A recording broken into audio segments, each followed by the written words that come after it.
भारतवर्ष के प्रसिद्ध और पद्म विभूषण पुरस्कार से विभूषित जाने माने वैज्ञानिक एवं भारतीय अंतरिक्ष अनुसंधान संगठन के भूतपूर्व प्रमुख जी माधवन नायर ने गत दिनों यह कहकर पाश्चात्य पद्धति से शिक्षित भारतीय जनों में हड़कंप मचा दिया है कि वेद के कई श्लोक में चंद्रमा पर जल की उपलब्धता अर्थात मौजूदगी का विवरण अंकित है और आर्यभट्ट जैसे खगोलविद न्यूटन से भी कहीं पहले गुरुत्वाकर्षण बल के बारे में जानते थे। नायर जी के इस कथन की प्रामाणिकता का वीडियो में आगे चर्चा करेंगे। भारतवर्ष के लोगों का गुरुत्वाकर्षण के साथ सर्वप्रथम परिचय न्यूटन से शताब्दियों वर्ष पूर्व हुआ था। अतः इस कथन में कोई सच्चाई नहीं है कि गुरुत्वाकर्षण के नियम का आविष्कार सर्वप्रथम न्यूटन ने सेब के फल को पेड़ से गिरते हुए देखकर किया था। ऐसे लोगों ने आंग्ल शासकों द्वारा लागू की गई मैकाले की पश्चात शिक्षा पद्धति द्वारा शिक्षित और दुर्भावना से प्रेरित बुद्धिजीवियों द्वारा विकृत किए गए भारतीय इतिहास को पढ़कर अपनी उपयुक्त धारणाएं बना रखी हैं। उन्हें वेद और वैदिक ग्रंथों तथा भारतीय परंपरा के अंतर्गत लिखी गई इतिहास, पुराण और ग्रंथों का शोधपूर्वक अध्ययन करना चाहिए। पाश्चात्य यानी कि वेस्टर्न सभ्यता यह भली भांति जानती थी कि यदि किसी व्यक्ति या संस्कृति का विनाश करना है तो उसमें हीन भावना डाल दो। उसके मन में डाल दो कि तुम कभी महान नहीं थे।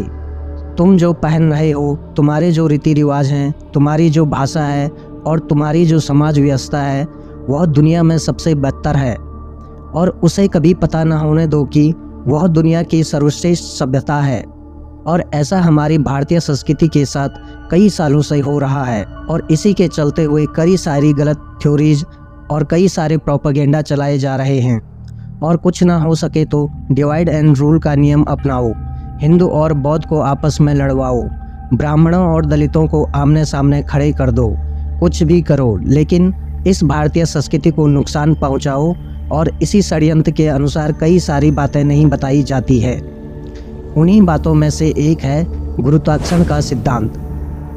किसी भी व्यक्ति से आप पूछेंगे कि गुरुत्वाकर्षण का सिद्धांत किसने खोजा तो वह आपको बताएगा कि आइजैक न्यूटन, लेकिन कोई भी यह नहीं बताएगा कि गुरुत्वाकर्षण का सिद्धांत हजारों वर्षों पहले ही हमारे ऋषि मुनियों ने खोज लिया था।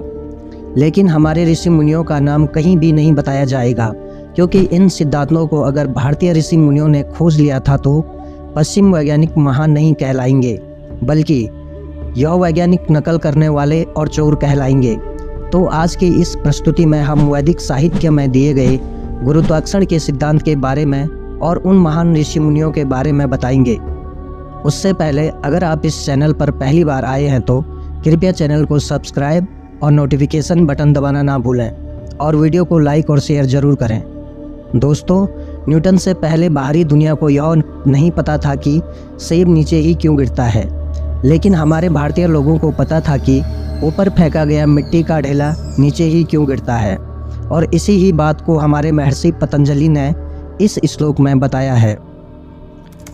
लोष्टः क्षिप्तो बाहुवेगम गत्वा नवतिर्यक गच्छति नोद्धर्वमारोहति पृथ्वी विकारः पृथ्वीमेव गच्छति आंतर्यतः। पृथ्वी की आकर्षण शक्ति इस प्रकार है कि यदि मिट्टी का ढेला ऊपर फेंका जाता है तो न टेढ़ा जाता है और न ही ऊपर चढ़ता है। वह पृथ्वी का विकार है, इसलिए पृथ्वी पर ही आ जाता है। तो प्राचीन भारत के एक प्रसिद्ध गणितज्ञ और ज्योतिषी भास्कराचार्य द्वितीय ने अपने सिद्धांत शिरोमणि ग्रंथ में यह कहा है कि आकृष्ट शक्तिशमयी तया यत् खस्तम गुरम स्वाभिमुखम स्वयशक्त्या आकृष्यते तत् पततीव भाति समय समानता तुक पतत्वम खे। अर्थात पृथ्वी में आकर्षण शक्ति है जिसके कारण वह ऊपर की भारी वस्तु को अपनी ओर खींच लेती है। वह वस्तु पृथ्वी पर गिरती हुई सी लगती है।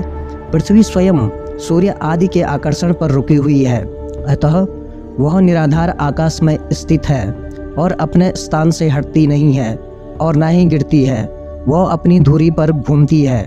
इसी प्रकार से गुरुत्वाकर्षण के सिद्धांत के लिए ऋग्वेद के यह मंत्र प्रसिद्ध है। यदा ते हरियता हरिवावृधाते दिवे दिवे आदित्य विश्व भुवनानि ये मिरे। अर्थात सब लोगों का सूर्य के साथ आकर्षण और सूर्य आदि लोगों का परमेश्वर के साथ आकर्षण है। तो आपने देखा कि तीनों श्लोक में पृथ्वी के गुरुत्वाकर्षण बल के बारे में स्पष्ट रूप से बताया गया है। अब हम आपको महर्षि कणाद के बारे में बताते हैं, जिन्होंने अपने ग्रंथ वैशेषिक सूत्र में पदार्थों का सूक्ष्म अति सूक्ष्म विश्लेषण किया है, जो इस प्रकार से है।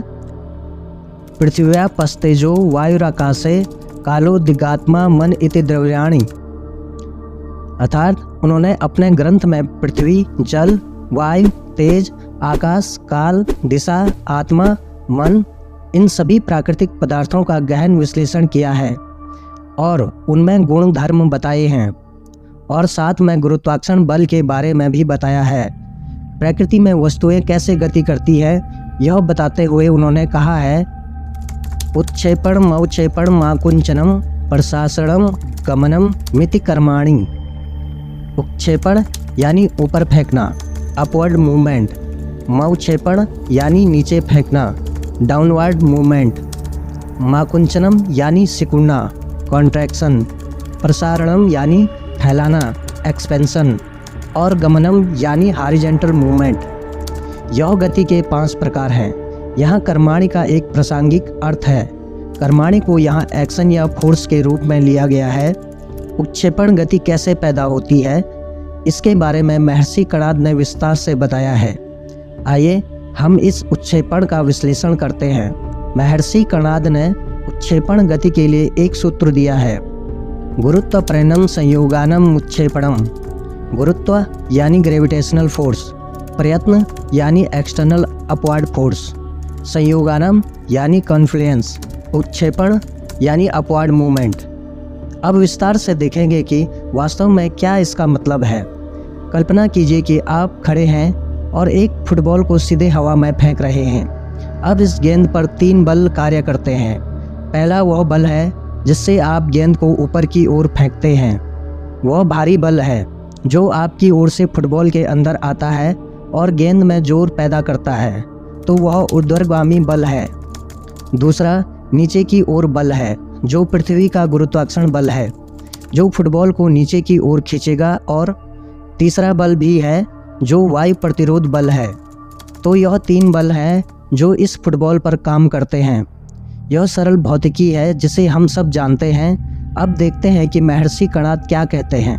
पहला है प्रयत्न यानी कि एक्सटर्नल अपवर्ड फोर्स, जिससे हमने गेंद को सीधा हवा में उछाला। और दूसरा है गुरुत्व, जो पृथ्वी का नीचे की ओर खिंचाव है, जो कि गुरुत्वाकर्षण बल है। अब इन 2 विरोधी बलों के परिणाम स्वरूप जो बल पैदा होता है उसे उत्क्षेपण यानी अपवर्ड मूवमेंट कहा गया है। गुरुत्व और प्रयत्न का सहयोग ही उत्क्षेपण है। अब इसी बात को हम न्यूटन की भाषा में लिखें तो हवा में फेंके जाने वाली किसी भी वस्तु का ऊर्ध्वगामी बल सीधे ऊपर की ओर एक थ्रस्ट और नीचे की ओर गुरुत्वाकर्षण खिंचाव के परिणाम के समानुपाती होता है। तो आपने देखा कि महर्षि कणाद ने कितने स्पष्ट रूप से गुरुत्वाकर्षण के सिद्धांत को समझाया है। आगे उन्होंने पदार्थ की गति को समझाते हुए कहा है, संयोग विभाग वेगानाम कर्म समानम। कोई वस्तु टकराएगी या अलग होगी तो उसमें गति उत्पन्न करने वाला बल समान होगा और वह बल बाहरी होगा। और यही तो न्यूटन की गति का पहला नियम भी है, जो कहता है कि जो वस्तु विराम अवस्था में है वह विराम अवस्था में ही रहेगी, तथा जो वस्तु गतिमान है वह गतिमान ही रहेगी जब तक कि उस पर कोई बाहरी बल ना लगाया जाए।